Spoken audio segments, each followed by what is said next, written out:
Oh, sungai kunyit ya? Sungai kunyit. Oh, nyebutnya sungai kunyit bukan?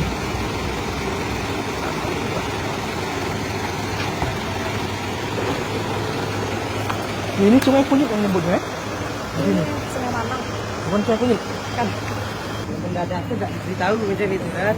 Kalian juga sudah tahu dengan tujuan bahwa berdasarkan hasil laporan masyarakat terhadap pemakaian jalan itu kan, ditemukan bahwa terjadi kerusakan yang banyak yang ditimbulkan oleh salah satu perusahaan, yaitu yang lewat buat batu bara ini adalah SRD, dan perusahaan lainnya termasuk BNP, mungkin juga termasuk perusahaan Lonsum atau BSS yang lewat di jalan ini. Mereka lah yang ikut ambil-ambil untuk merusak jalan ini.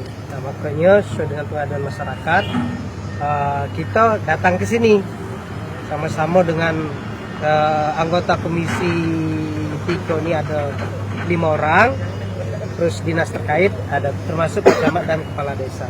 Nah, tujuannya kenapa ini turun berempat rame-rame dengan tujuan bahwa ini tidak ada yang dirahasiakan. Nanti ditambahkan oleh ketua komisi, tidak ada yang dirahasiakan dengan tujuan nanti kita cari jalan keluar. Setelah sidak ini kan kita cari jalan keluar.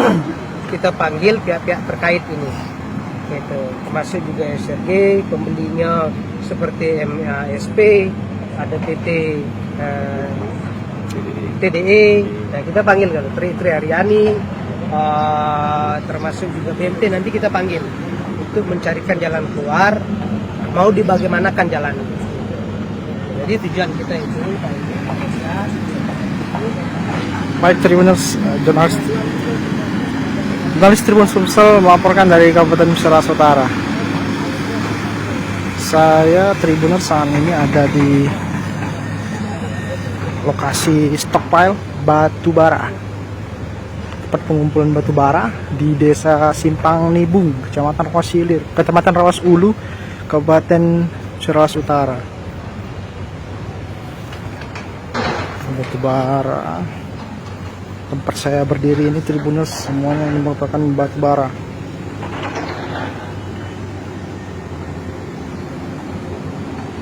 Batu bara ini diangkut dari wilayah Kecamatan Rawas Hilir.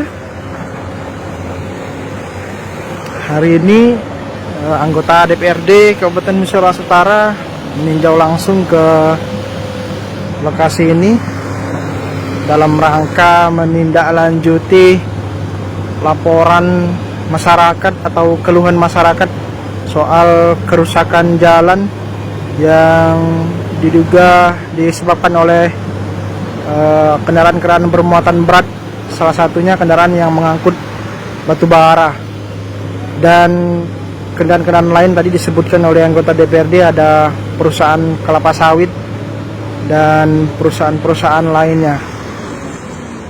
Jadi DPRD setelah melakukan peninjauan ke lokasi ini nantinya akan melakukan pemanggilan terhadap perusahaan-perusahaan yang terlibat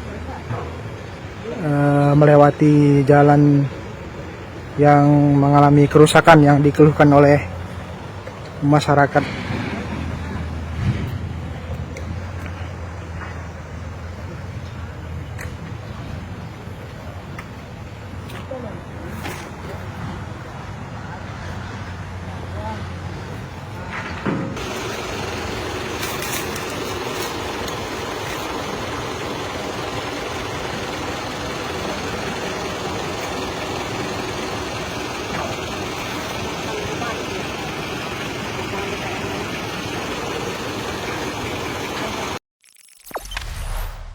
Jangan lupa subscribe, share, komen, dan like ya.